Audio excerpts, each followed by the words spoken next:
বিসমিল্লাহির রহমানির রহিম। ঈদ মোবারক। প্রিয় দেশবাসী, আসসালামু আলাইকুম। ত্যাগ, তাকওয়া আর সংযমের শিক্ষা দিয়ে বিদায় নিয়েছে পবিত্র মাহে রমাদান।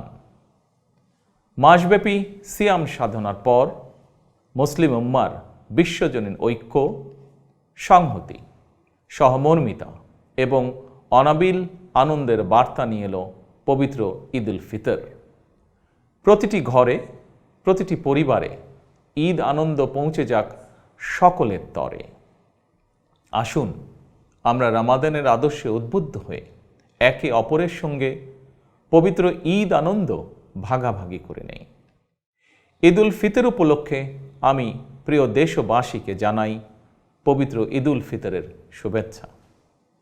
বাংলাদেশ সহ বিশ্ব মুসলিম উম্মার প্রতি জানাই আন্তরিক অভিনন্দন ও মোবারকবাদ। ঈদ মোবারক। আল্লাহ হাফেজ।